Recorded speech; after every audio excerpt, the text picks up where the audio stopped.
പുളിച്ചു പോകാത്ത സോഫ്റ്റായിട്ടുള്ള ഇഡലിക്കും ദോശയ്ക്കുമുള്ള മാവ് എങ്ങനെ ഉണ്ടാക്കാമെന്ന് നോക്കാം.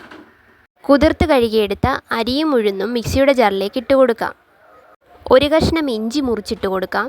ഒരൽപ്പം ചോറ്, നേരിച്ചോറോ സാദാ ചോറോ ഏതാണെങ്കിലും മതിയാകും. നേരിച്ചോറാണ് ഞാൻ ചേർത്തിരിക്കുന്നത്. അല്പം പഞ്ചസാര ഇട്ട് കൊടുക്കാം. ആവശ്യത്തിനുള്ള ഉപ്പും ഫ്രിഡ്ജിൽ വെച്ച് തണുപ്പിച്ച വെള്ളവും ചേർത്ത് കൊടുത്തിട്ട് നന്നായി അരച്ചെടുക്കുക. ഇതിൽ ചേർത്ത് കൊടുത്തിരിക്കുന്ന പഞ്ചസാരയും ചോറുമാണ് മാവിനെ സോഫ്റ്റാക്കുന്നത്. കൂടാതെ ഇവ രണ്ടും ഉഴുന്നിലേക്ക് ചേരുമ്പോൾ മാവ് നല്ല പൊന്തി വരാൻ സഹായിക്കുകയും ചെയ്യുന്നു. അരച്ചെടുത്ത മാവിനെ നല്ലപോലെ ഒന്ന് ഇളക്കി കൊടുക്കാം. ഒരുപാട് വെള്ളം കൂടി പോകരുത്, ഈ പരുവത്തിനിരിക്കണം. ഇനി ഒരു പാത്രത്തിൽ വെള്ളം നിറച്ചിട്ട് അതിലേക്ക് ഇറക്കി വെച്ച് അടച്ചു വെക്കാം. വൈകിട്ടൊരു 6 മണിക്കാണ് ഞാൻ അരച്ചു വെച്ചത്. രാവിലെ ഒരു 7 മണിയോളമായപ്പോൾ തുറന്നു നോക്കുമ്പോൾ മാവ് നല്ല പൊങ്ങി വന്നിട്ടുണ്ട്. ഈ മാവ് തന്നെ ദോശയ്ക്കും നല്ലതാണ്, ഇഡലിക്കും നല്ലതാണ്.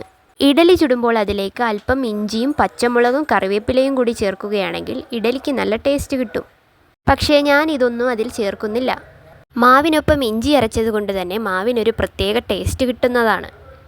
അധികം വരുന്ന മാവിനെ വെള്ളത്തിൽ ഇറക്കി വെച്ച് ഫ്രിഡ്ജിൽ സൂക്ഷിക്കാം. അങ്ങനെ ചെയ്യുമ്പോൾ മാവ് പുളിച്ചു പോകാതെ ഇരിക്കും.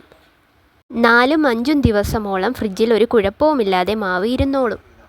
വയറിന് അസുഖമുണ്ടാക്കുന്ന സോഡാപ്പൊടിയൊക്കെ ചേർത്ത് വെറുതെ എന്തിനാണ് ഇഡലി ഉണ്ടാക്കി കഴിച്ച് അസുഖം പിടിപ്പിക്കുന്നത്? ഇങ്ങനെ ചെയ്തു നോക്കൂ. ഇത്തരം ആഹാരങ്ങളിൽ സോഡാപ്പൊടി ചേർക്കുന്നത് കൊണ്ട് വയറെരിച്ചിൽ, വയറിളക്കം, കുടൽ സംബന്ധമായ അസുഖങ്ങൾ എന്നിവയൊക്കെ എന്തിനുണ്ടാക്കി വെക്കണം?